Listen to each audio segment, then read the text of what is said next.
Good morning, students. We have already studied some of the topics of chapter 3, that is current electricity. Now we'll start the next topic, that is mobility. Now, take the last topic, you had the idea about the electric current. Electric current is nothing but basically the flow of charge to a given cross-sectional area in a given time. So, what is mobility? Let us understand. It is defined as the magnitude or drift velocity of charge per unit electric field applied. It is expressed as. So this is what the equation. So let us understand what exactly it is. Mobility is basically what? When the electric current flows through any conductor because of the electric field, then how much free atmosphere those charges get for moving from one cross section to another cross section. So how can we define this? So velocity per unit electric field. Velocity per unit electric field is called the mobility. Understood? Velocity, drift velocity per unit electric field. It is defined as, it is said to be the mobility. So once again, mobility is defined as the magnitude of drift velocity of charge per unit electric field. So electric field हमने कितना apply किया हुआ है, उसके हिसाब से उसकी velocity कितनी आ रही है. अगर आपने हायर इलेक्ट्रिक फील्ड अप्लाई किया और हायर वेलोसिटी आई, mobility is considered to be higher. It is expressed as drift velocity Vd upon electric field E. तो Vd की फॉर्मूला पहले हमने डिराइव किया इससे पहले. So that is Q E tau upon m divided by E. तो E will cancel. So ultimately क्या आ जाएगा? Q tau upon m. अब इसमें देखिए Q की जगह हम इलेक्ट्रॉन रखेंगे तो E आ जाएगा. तो E by m is a standard value. Physics में E by m. E is the charge of electron and m is the mass of electron. It has a standard ratio value multiplied by tau. Tau is the average relaxation time of the charge while drifting towards the opposite electron, and m is the mass of charge particle. तो अगर electron है तो मास of electron. अब electricity में मतलब conductors में या दूसरे कोई भी मटेरियल है, आगे चल के आप सीखेंगे गुड कंडक्टर्स से, बैड कंडक्टर इंसुलेटर्स भी है जिसमें इलेक्ट्रिसिटी नहीं होती है, और कोई एक तीसरा मटेरियल भी जिसे हम सेमीकंडक्टर कहते हैं. सेमीकंडक्टर में जो इलेक्ट्रिसिटी है वो किसी दूसरे खास तरीके से भी मिल सकती है, उसको कहते हैं मोबिलिटी ऑफ होल्स. आप लोगों ने अब तक इलेक्ट्रॉन्स का नाम सुना, होल्स का नाम नहीं सुना. Hole is nothing but the absence of electron. मतलब जो एब्सेंस ऑफ इलेक्ट्रॉन है ये भी एक पॉजिटिवली चार्ज पार्टिकल की तरह बिहेव करता है और इलेक्ट्रिसिटी को कंडक्ट करने में हमें हेल्प करता है. तो इसीलिए mobility of electrons mu e is equal to E tau upon m e आएगा, and mobility of holes mu h is equal to E th upon m h आएगा. अब देखो दोनों में न्यूमरेटर में तो E ही है, क्यों? क्योंकि charge of electron and charge of hole same ही होता है, लेकिन mass of electron mass of hole same नहीं है, तो फिर different. Where tau e and tau h are the average relaxation time for electrons in holes. Holes के बारे में डिटेल में आप सेमीकंडक्टर में पढ़ेंगे. अभी सिर्फ इतना पता कर लीजिए कि hole is nothing but the absence of electron. Respectively, Me and Mh refers to the mass of electrons and holes respectively. Charge on either is E. Charge on either E और is E मतलब क्या है? Electron का charge भी E ही होता है, holes का charge भी E ही होता है. E वैल्यू कितनी है? E की 1.6 into 10⁻⁹ coulomb. Is that clear? So mobility is for that. Now limitations of Ohm's law. The device which do not obey Ohm's law are called the non-ohmic devices. अभी electric material जो material हम electricity में use करते हैं वो material काफी अलग-अलग type के. बेसिक 3 टाइप तो आपको पता ही है कि एक तो गुड कंडक्टर्स होते हैं जिसमें से इजीली इलेक्ट्रिसिटी पास होती है, एक बैड कंडक्टर या तो इंसुलेटर जिसे हम कहते हैं जिसमें से इलेक्ट्रिसिटी बिल्कुल पास नहीं हो सकती, और तीसरा जो मटेरियल है वो सेमीकंडक्टर, जिसमें से कुछ खास केसेस में या फिर खास कंडीशन में हम इजीली इलेक्ट्रिसिटी को पास पास कर सकते। In those conditions it will behave better as compared to the good conductors. तो ऐसे अलग अलग टाइप के material. Now every different material will offer a different resistance to the flow of current, as well as their characteristic is also will be different. Characteristic मतलब उसका जो nature है oppose करने वो भी अलग अलग टाइप का है. कुछ मटेरियल ऐसे होते हैं जिसमें टेम्परेचर बेस्ड होता है या वोल्टेज बेस्ड होता है कि टेम्परेचर इंक्रीज होने से रेजिस्टेंस इंक्रीज होता है. कुछ मटेरियल ऐसा होता है टेम्परेचर इंक्रीज होने से रेजिस्टेंस कम होता है. कुछ मटेरियल का रेजिस्टेंस कांस्टेंट रहता है. तो जिसमें कांस्टेंट रहता है रेजिस्टेंस उसको ओमिक डिवाइस कहते हैं, और जिसमें रेजिस्टेंस की वैल्यू चेंज हो जाती है तो उसको कहते हैं नॉन ओमिक डिवाइस. अब कुछ मटेरियल ऐसे होते हैं कि सर्टेन रेंज तक कांस्टेंट रहता है उसके बाद चेंज, तो जितनी रेंज तक वो कांस्टेंट रहता है उस रेंज तक उसको हम ओमिक डिवाइस तक एज ए ले सकते हैं, और उसके बाद वो नॉन ओमिक बन जाता है. तो here you know different types of devices are explain here. उसके ग्राफ के साथ हमने एक्सप्लेन किया हुआ है. The devices which do not obey Ohm's law are called non ohmic devices such as vacuum tubes, semiconductor diode. ये सब आप बाद में डिटेल में स्टडी करेंगे. वैक्यूम ट्यूब्स है, सेमीकंडक्टर डायोड है, ट्रांजिस्टर्स है. the relation V upon I is equal to R, ये हमने ऑलरेडी सीखा हुआ था Ohm's law. Voltage upon current is equal to resistance is valid for both ohmic and non-ohmic devices. For ohmic conductors, value of R is constant. So एक बार फिर से बता देता हूँ, समझ लीजिए अच्छी तरह से. जिस डिवाइस में V upon R is equal to V upon I is equal to R constant रहता है उसको ohmic conductors या ohmic devices कहते हैं. और जिस मटेरियल में V upon I is equal to R की वैल्यू constant नहीं रहती है उसको कहते हैं non ohmic device. For non ohmic devices value of R is not constant, that is Ohm's law fails. Fails क्यों कहते हैं? क्योंकि V upon I कांस्टेंट है. अच्छा जी, according to Ohm's. So limitations of Ohm's law are given. ये graph दिखा हुआ है variation of potential with current, potential difference. आप देख रहे हैं कि ग्राफ में x एक्सिस के ऊपर वोल्टेज V लिया हुआ है, y एक्सिस के ऊपर I लिया हुआ है. आप ये भी देख सकते हैं कि अब तो सर्टेन वैल्यू ये कांस्टेंट जा रहा है और उसके बाद फिर वो थोड़ा वेरी हो जाएगा. मतलब जो डॉटेड लाइन दिखा रही है वो वैसा जाना चाहिए था, इसकी जगह प्रैक्टिकल फील्ड में, प्रैक्टिकल पर्पस में वो ऊपर की तरफ जा रहा है. दैट मींस रेजिस्टेंस चेंज हो रहा है, it is not constant. So up to certain range it behaves like a ohmic device, then after it becomes non ohmic. Is that clear? So limitation of Ohm's law इस तरह से आप define कर सकते हैं. कुछ दूसरे मटेरियल भी होते हैं पोटेंशियल डिफरेंस में very non linearly with current. अब काफी बार ऐसा देखा गया है कि शुरू से ही वो नॉन लीनियर है, दैट मींस शुरू से ही वो नॉन ओमिक है. तीसरा पॉइंट है the variation of current with potential difference may depend upon sine of the potential difference है. अब ओम्स लॉ में वोल्टेज की साइन के ऊपर डिपेंड है. साइन चाहे पॉजिटिव है नेगेटिव है लेकिन रेजिस्टेंस कांस्टेंट रहता है अगर वो ओमिक डिवाइस है तो, और अगर ओमिक डिवाइस नहीं है तो ये चेंज हो सकता है. तो यहाँ पर एक ग्राफ हमने दिखाया हुआ है फॉरवर्ड बायस, रिवर्स बायस. ये जो आगे चल के आप सेमीकंडक्टर के लेसन में सीखने वाले हैं डायोड के बारे में, जिसमें फॉरवर्ड बायस में उसका रेजिस्टेंस कुछ और मिलेगा, रिवर्स बायस का रेजिस्टेंस और मिलेगा, और दोनों केसेस में ये नॉन ओमिक डिवाइस की तरह बिहेव करेगा. जैसे कि सो graph almost shows like this. X axis के ऊपर V लिया हुआ है, y एक्सिस के ऊपर करंट I है. सो इस टाइप के ओमिक और नॉन ओमिक डिवाइसेस बहुत सारे अलग अलग टाइप के मटेरियल एग्जिस्ट करते हैं. The relation between potential difference and current is not unique, that is there is more than one value of V for the same current I. अब ये भी एक अलग टाइप का डिवाइस है जिसमें सेम वोल्टेज के लिए अलग अलग करंट मिलते हैं या सेम करंट के लिए अलग अलग वोल्टेज मिलते हैं. जबकि ओम्स लॉ में ऐसा कहा गया है कि 5 वोल्ट के लिए सपोज 2 एम्पीयर करंट है तो फिर वो दूसरे 2 एम्पीयर करंट दूसरे किसी वोल्टेज के लिए मिलेगा, जबकि यहाँ ऐसा नहीं है. 2 एम्पीयर करंट काफी अलग अलग टाइप के वोल्टेजेस की वैल्यू के लिए मिलते हैं. तो दैट मींस V और I भी कांस्टेंट नहीं है.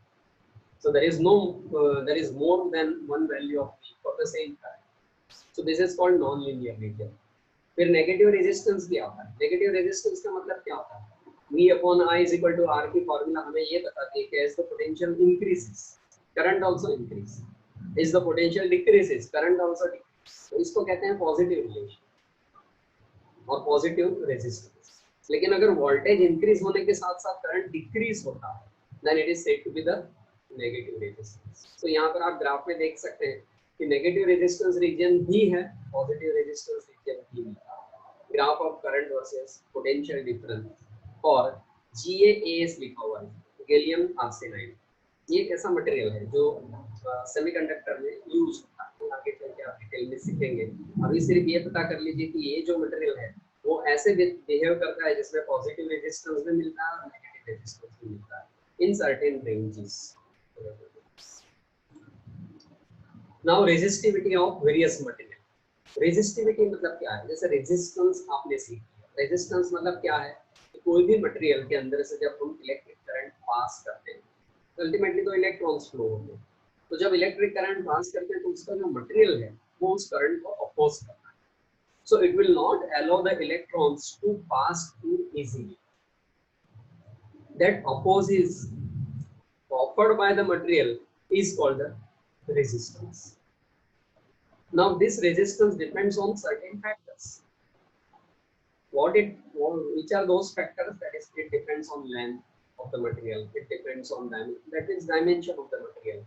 It depends on type of the material.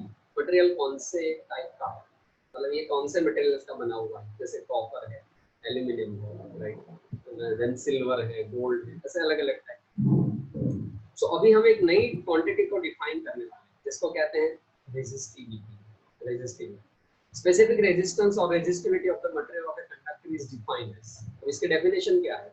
As the resistance of unit length with unit area of cross section of material of the conductor.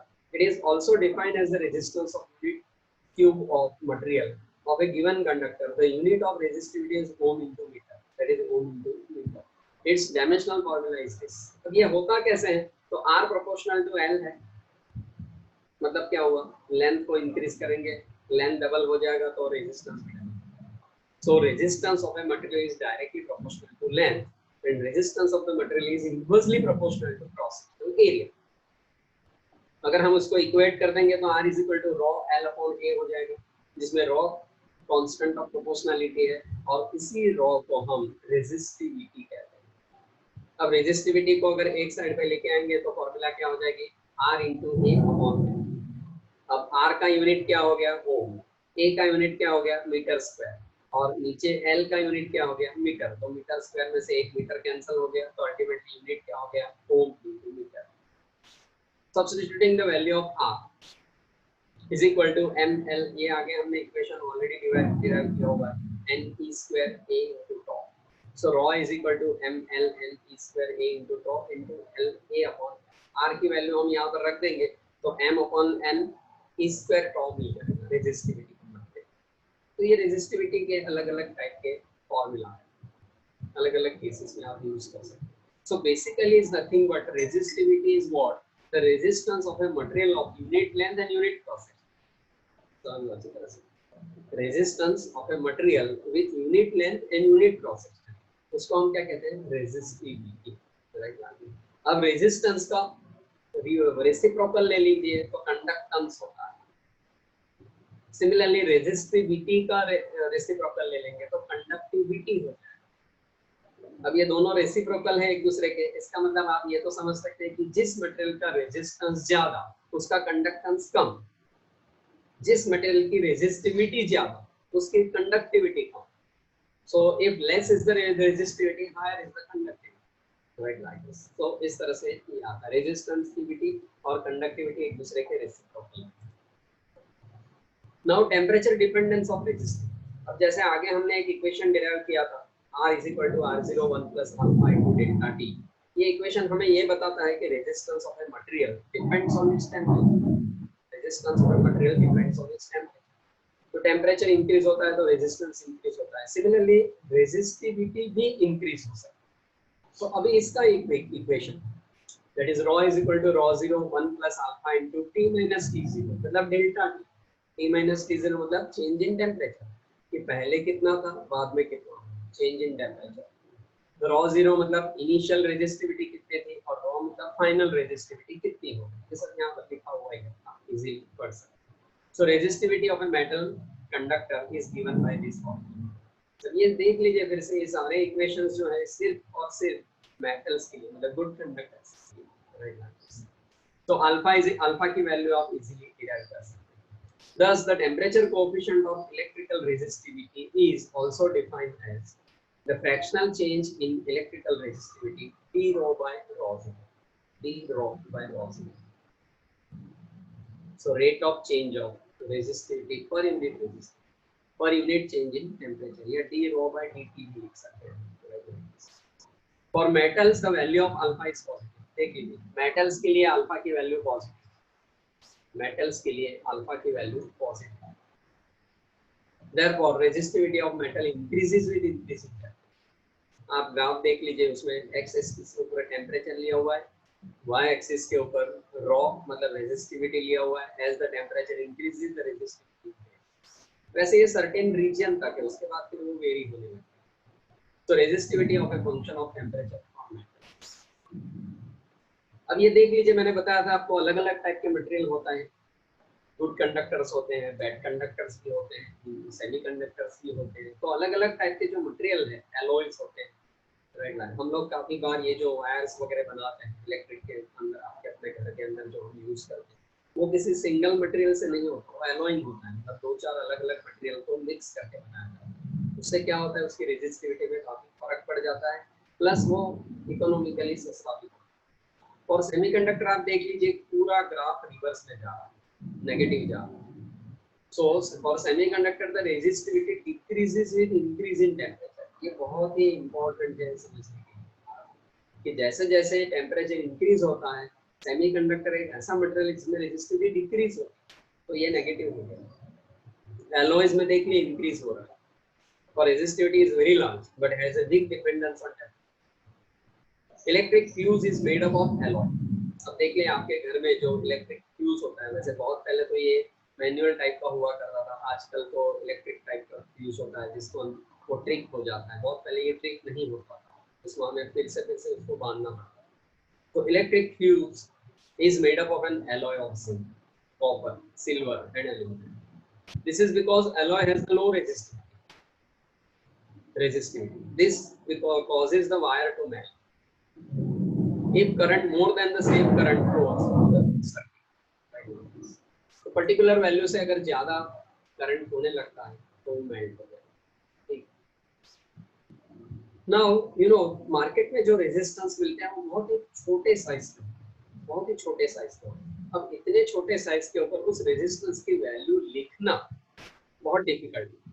और मान लीजिए कि किसी तरह से उन्होंने मशीन से छाप भी दिया, उसके ऊपर लिख भी दिया, तो जो हमें हमारे लिए वो पढ़ना बहुत मुश्किल है। वो इतना छोटा होगा कि हमें मैग्नीफाइंग ग्लास लेके पढ़ना इसके ऊपर क्या लिखा होगा। इसलिए ये जो तरीका था उसे इजी बनाने के लिए उन्होंने एक और तरीका निकाला। मतलब ये जो प्रॉब्लम था उसे इजी बनाने के लिए उन्होंने एक तरीका निकाला कि उसके ऊपर कलरिंग के बैंड्स बना, मतलब अलग अलग कलर्स के बैंड्स। अब कौन से कलर यूज होते हैं इस टेबल में रखा हूं। So black, brown, red, orange, yellow, green, blue, violet, grey, white, gold, silver and noble, इतने कलर्स। हर एक के लिए एक आपको अगर याद रखना है तो वो शॉर्ट फॉर्म यहाँ पर दिए हुए, उसके सामने एक नंबर लिखा हुआ है, उसका कोड नंबर जिसे हम कहते हैं, और उसके सामने एक मल्टीप्लायर भी लिखा हुआ है। अगर 0 नंबर है तो 10⁻0 आएगा, 1 नंबर है तो 10⁻1 आएगा, 5 नंबर है तो 10⁻5 आएगा। इन शॉर्ट आपको क्या करना है, जितना नंबर उसके सामने लिखा हुआ है उतना ही 10 के पावर में रखना है। अब उसकी वैल्यू कैसे कैलकुलेट करते हैं मैं आपको बताता हूँ।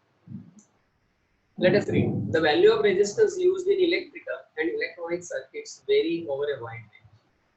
These resistances are usually carbon resistances, and color code is used to indicate the value of resistance.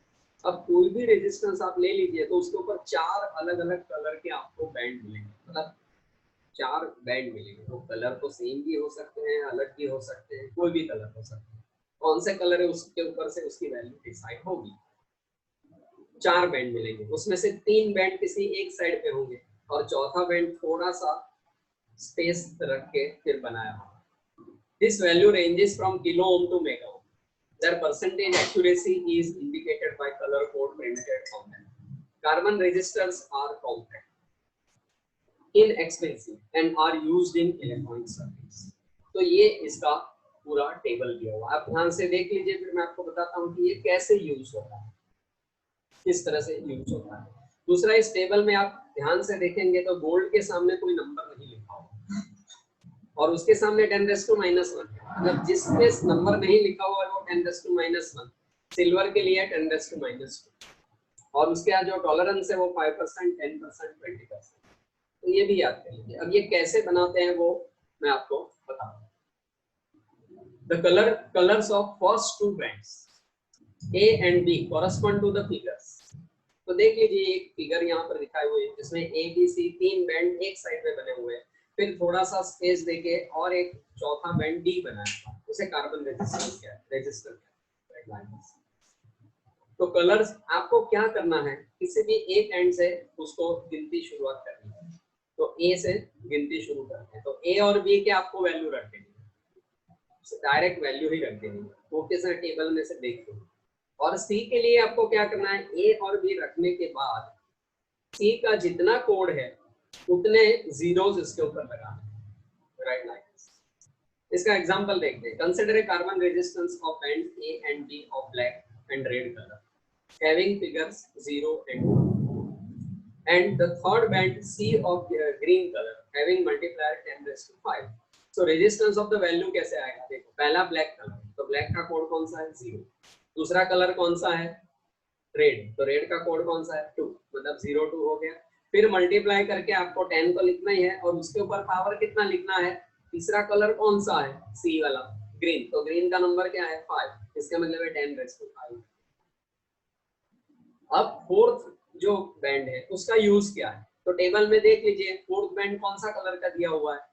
Fourth band D is the fourth band D having gold colour. Gold के लिए कितना टॉलरेंस है 5%, इसका मतलब इसको लिखेंगे कैसे R is equal to 2 into 10⁵ ohm plus और माइनस 5%। अब ये प्लस और माइनस 5% क्या है, ये आपको टॉलरेंस बताता है। टॉलरेंस का मतलब ये होता है कि जो रेजिस्टेंस जब मैन्युफैक्चर होके मार्केट में आते हैं और जब हम उसको परचेज करके घर पे लाते हैं या कहीं पर भी लेबोरेटरी में देखते हैं और उसकी वैल्यू जब चेक करते हैं, तो अगर उसके सामने 5% ऐसा लिखा हुआ है तो इसका मतलब है उसकी वैल्यू में इतने परसेंटेज का प्लस माइनस आने के चांसेस है।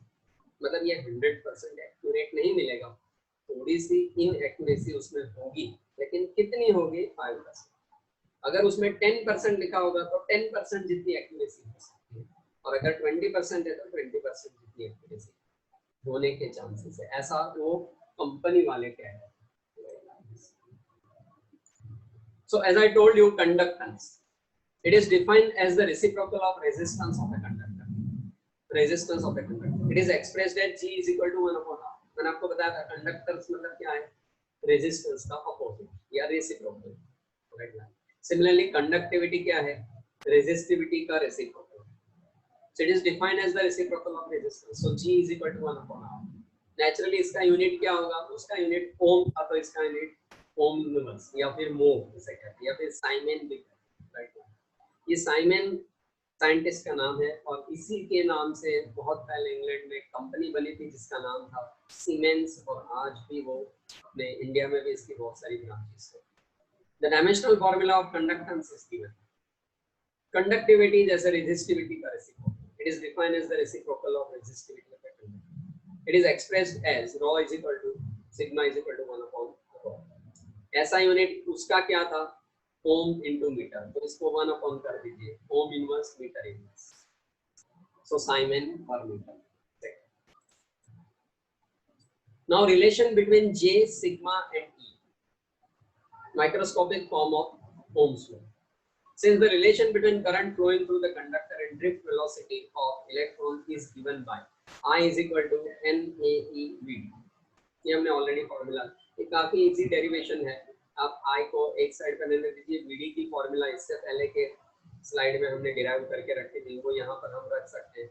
और एक साइड पे I अपॉन A ले लेंगे तो J मिल जाएगा। J फिर से अगर याद नहीं है तो बता देता हूँ, J मतलब करंट डेंसिटी। करंट डेंसिटी भी फिर से याद नहीं है तो बता देता हूँ, it is current per unit area, so that is current density.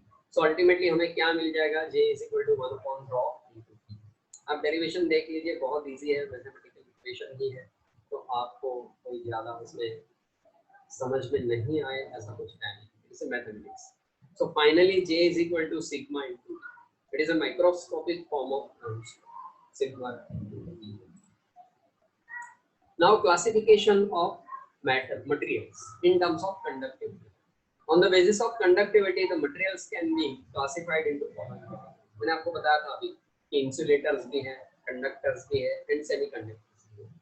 तीन टाइप के बेसिक मटेरियल हैं from electricity point of view. So on the basis of conductivity, the material can be classified into following categories. Insulators, these are materials whose electrical conductivity is either very small or nil. Insulator मतलब बिल्कुल जिसमें electricity हम पास ही नहीं कर सकते। ऐसे material कौन से हैं? ग्लास और कंडक्टर्स जिसे कहते हैं, these are materials whose electrical conductivity is very high. That is for example silver है, एल्यूमिनियम है, गोल्ड है, like this. सेमीकंडक्टर किसे कहते हैं? जो कंडक्टर्स और इंसुलेटर के ऑलमोस्ट बीच में आते हैं, जिसकी रेजिस्टिविटी बहुत ज्यादा नहीं, बहुत कम है। These are those materials whose electrical conductivity lies in between that of the insulator and conductors. Right? For example, germanium है, सिलिकॉन है। अब resistors in series and similarly resistors in parallel, अब ये दो टॉपिक हमें करना है। तो रेजिस्टर्स इन सीरीज मतलब क्या? हमारे पास अगर बहुत सारे रेजिस्टेंस हैं और फिर हमें उसको सीरीज में या पैरेलल में कंडक्ट करना है, कनेक्ट करना, तो उसकी फाइनल वैल्यू कितनी है?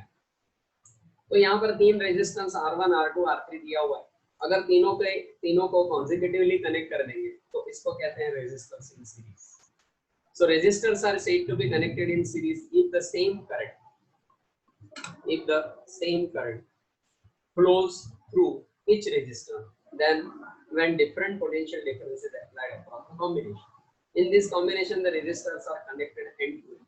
The second end of first resistor is connected to the first end of second resistor. अब एक बात यहाँ पर मैं बता देता हूँ, जब भी सीरीज कनेक्शन होगा तो करंट सेम रहेगा और वोल्टेज हर एक के अक्रॉस अलग अलग है, और अगर पैरेलल कनेक्शन है तो करंट डिफरेंट रहेगा, वोल्टेज सेम। तो वोल्टेज एंड करंट का ये इस तरह से बाइफर्केशन होता है। Consider three resistors having resistances R1, R2, R3। ये फिगर में दिखा हुआ है, इसके अक्रॉस हमने बैटरी E लगाई हुई है, A और B के बीच में तीन रेजिस्टेंस है। R1 के अक्रॉस V1 वोल्टेज है, R2 के अक्रॉस V2 वोल्टेज है, R3 के अक्रॉस V3 वोल्टेज है। टोटल करंट कितना फ्लो हो रहा है? So consider three resistors having resistances R1, R2 and R3 respectively connected in series. Let V be the potential difference applied across the A and B using the battery, and the same current I is passing through each resistor. If V1, V2, V3 are the potential difference across R1, R2, R3 respectively. अब देख लीजिए जितना voltage हमने दिया था वो तीन part में डिवाइड हो गया। कौन से V1, V2, V3। तो नेचुरली V1, V2 और V3 का टोटल समेशन E जितना होना चाहिए। तो हम इक्वेशन क्या रखेंगे? V1 is equal to IR1, V2 is equal to IR2, V3 is equal to IR। ये इक्वेशन हमने कहाँ से लिखे? ओम्स को। Now V is equal to V1 plus V2 plus V3। तो तीनों की वैल्यू रख दीजिए, तीनों में से I कॉमन निकल आएगा, राइट लाइक दिस। तो ultimately V is equal to V1 plus V2 plus V3। V की जगह IR रख सकते हैं, तो ultimately R is equal to R1 plus R2 plus R3 हम ये कर सकते हैं, right like this.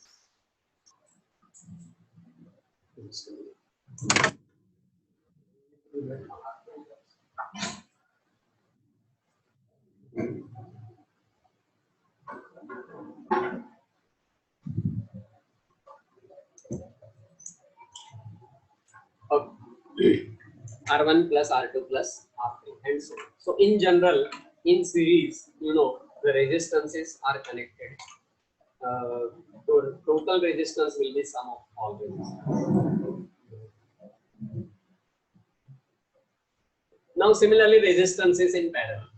So resistors are said to be connected in parallel. अब देखो पहली फिगर आपने देखी थी, ये दूसरी फिगर देख लीजिए, उसमें रेजिस्टेंस एक दूसरे के नीचे कनेक्ट किया हुआ है, एक दूसरे के अक्रॉस कनेक्ट किया हुआ है। अब अक्रॉस में क्या होता है, current will be different, potential will be same.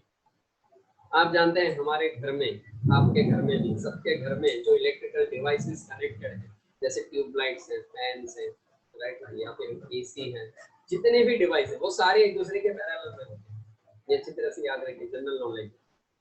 काफी लोगों को ये पता ही नहीं कि हमारे घर में जो कनेक्शन है वो सीरीज में या पैरेलल, वो सारे पैरेलल है। क्यों पैरेलल है? क्योंकि सबको 230 वोल्ट मिलना चाहिए, जो हमें जीबी से मिलता है, सबको 230 वोल्ट मिलना चाहिए। अगर हमने उसको सीरीज में कनेक्ट कर दिया तो सबके वोल्टेज डिवाइड हो जाएंगे। सपोज आपके घर पे 10 सिमिलर टाइप के डिवाइस है, तो हर एक को कितना वोल्टेज मिलेगा? 23 वोल्टेज मिलेगा कि नहीं? क्योंकि 230 को 10 पार्ट में डिवाइड कर दीजिए तो 23 वोल्टेज हो गया। अब 23 वोल्ट पे कौन सा डिवाइस चलता है? तो हर एक को 230 वोल्ट मिलना चाहिए, इसीलिए हमारे घर में सारे कनेक्शंस 230 वोल्ट पे ही होते हैं और पैरेलल। तो यहाँ पर पैरेलल कनेक्शन दिखाया हुआ है। अब 3 ब्रांच बन गई, कौन से? एक पॉइंट ए के पास। तो 3 ब्रांच अगर बन गई है तो नेचुरली 3 करंट मिलेंगे, I1, I2, I3। तो जो करंट I फ्लो हो रहा था वो 3 में डिवाइड हो गया, I1, I2, I3। मतलब यहाँ पर हम इक्वेशन अप्लाई कर सकते हैं, कौन सा? कि I = I1 + I2 + I3। अब हर एक के अक्रॉस वोल्टेज तो सेम ही रहा, कितना? V। So consider 3 resistances having resistances R1, R2, R3 respectively connected in parallel. Let V be the potential difference applied across A and B using the battery E and I be the main current in the circuit from battery. If I1, I2 and I3 are currents through the 3 resistances R1, R2 and R3, तो देख लीजिए derivation बहुत easy है। I = I1 + I2 + I3। अब V = I1 R1 = I2 R2 = I3 R3, क्योंकि voltage same है। तो I1 = V upon R1, I2 = V upon R2, I3 = V upon R। Mathematics है, सिंपल, टर्म्स को इधर उधर ले जाओ। अब ये सारी वैल्यू ऊपर के इक्वेशन में रख दीजिए, इक्वेशन नंबर 1 में, तो क्या मिल जाएगा? I = V upon R1 + V upon R2 + V upon R। V common ले लीजिए और I की जगह फिर से क्या रख सकते हैं हम? V upon RP। RP means parallel resistance, equivalent resistance, इसे कहते हैं इक्विवेलेंट रेजिस्टेंस। सो दोनों सब जगह से V कैंसिल हो जाएगा, तो 1 upon R parallel = 1 upon R1 + 1 upon R2 + 1। सो सीरीज में इफेक्टिव रेजिस्टेंस इंक्रीज होता है और पैरेलल में इफेक्टिव रेजिस्टेंस डिक्रीज होता है। Is very important sentence. दूसरा एक इंपॉर्टेंट सेंटेंस बताता हूं। सीरीज कनेक्शन में इफेक्टिव रेजिस्टेंस की वैल्यू जो सबसे हाईएस्ट रेजिस्टेंस है उससे ज्यादा होती है, और पैरेलल कनेक्शन में इफेक्टिव रेजिस्टेंस की वैल्यू जो सबसे लोएस्ट होता है उससे भी कम होती है। बोल लो अच्छी तरह से, पैरेलल कनेक्शन में जो सबसे लोएस्ट रेजिस्टेंस होता है उससे भी कम आंसर इफेक्टिव रेजिस्टेंस का आता है। क्लियर? तो ये इस तरह से इसमें। अब एक और लास्ट टॉपिक ले लेते हैं, electrical energy and power. Energy किसे कहते हैं? अब देखिए आपके घर में आप इलेक्ट्रिसिटी यूज करते हैं तो हर महीने या हर 2 महीने के बाद या 3 महीने जो भी पीरियड है उसके बाद जीबी वाले आपको बिल पकड़ा देते हैं कि भाई इतना पैसा हुआ, इतना भर दो। अब आपने ये भी देखा होगा बिल को, अगर आप कभी आपने ध्यान से पढ़ा होगा तो उसमें एनर्जी चार्जेस लिखे होगा, एनर्जी चार्जेस। इसका मतलब है वो आपको ये बताना चाहते हैं कि आपने पूरे महीने में या 2 महीने में जो भी पीरियड है उसमें कितनी इलेक्ट्रिकल एनर्जी को खर्च किया, आपने यूज किया।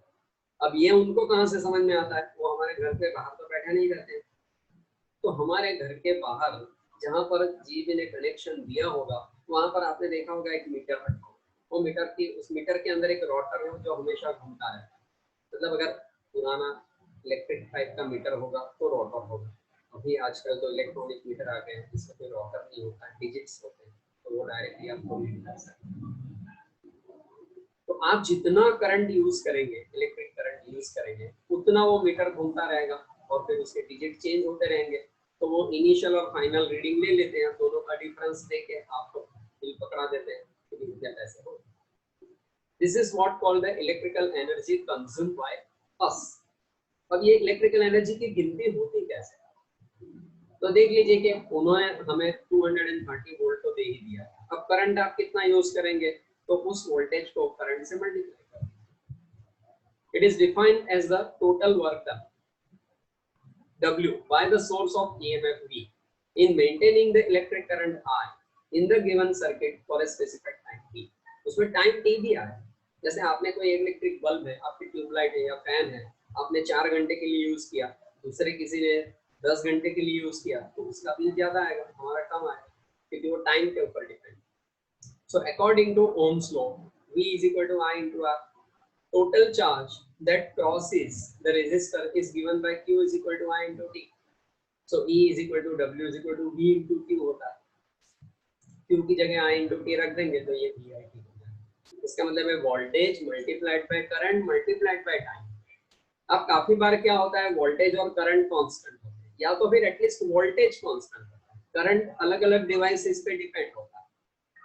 आप ट्यूबलाइट चलाएंगे तो करंट अलग जाएगा, आप फैन चलाएंगे तो करंट अलग जाएगा, आप एसी चलाएंगे तो करंट अलग जाएगा। सो V कांस्टेंट है, I की वैल्यू चेंज हो जाती है, और T तो आपके ऊपर है, आप कितने मिनट्स तक वो चालू रखते हो। तो वो सारी वैल्यूज इसमें सब्स्टिट्यूट कर देंगे तो ये अलग अलग फॉर्मेट मिल जाएंगे आपको, तो वो I square RT। So E is equal to VIT, I square RT, अब V square upon R into V, ये सब अलग अलग फॉर्मेट रखेंगे तो आपको मैथमेटिक्स से मिल जाएगा। अब ऐसा यूनिट इलेक्ट्रिकल एनर्जी का क्या है, जूल, क्योंकि एक एनर्जी है, एनर्जी का कोई भी फॉर्मेट हो उसका यूनिट सिर्फ जूल ही होता है। सिर्फ एक हीट एनर्जी ऐसे है जिसके अंदर 2 यूनिट चलते हैं, एक जूल भी है और एक कैलोरी भी है। 1 जूल इज इक्वल टू कितना होता है, 1 volt into 1 ampere into 1 second. इसका मतलब क्या है, आप अगर 1 वोल्ट में से 1 एम्पियर करंट खींचेंगे और 1 सेकंड तक चलाएंगे तो उसको 1 वॉट इनटू सेकंड है, तो उसको 1 जूल है। अब हमारा मीटर, हमारा जो इलेक्ट्रिक मीटर है, हमारे घर पे जो इलेक्ट्रिक मीटर बिठाया हुआ है जीबी वाले ने, और आपको पता होगा कि जब जीबी वाले आते हैं बिल देने के लिए तो वहाँ उनका जो बंदा आता है, आदमी आता है, वो उस मीटर से रीडिंग ले लेता है।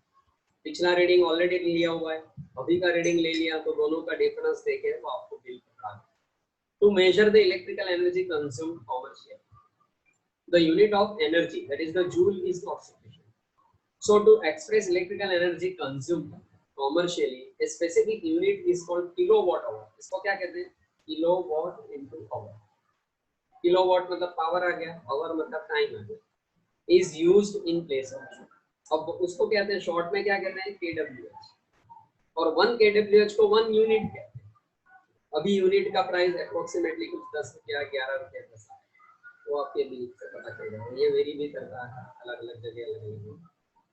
So 1 kWh is also called the 1 unit of electrical energy। A kilowatt hour or 1 unit of electrical energy is the amount of energy dissipated in 1 hour in a circuit when the electric power in the current is 1 kWh।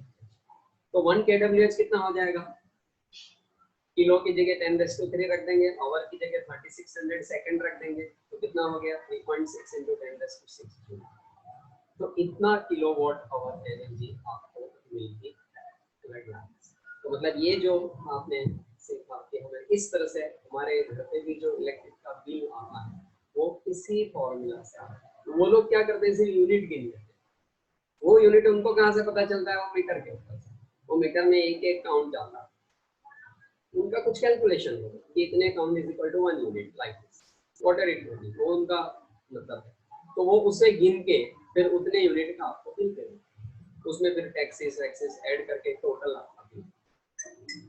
So student, this was the class about this. यहाँ पर हम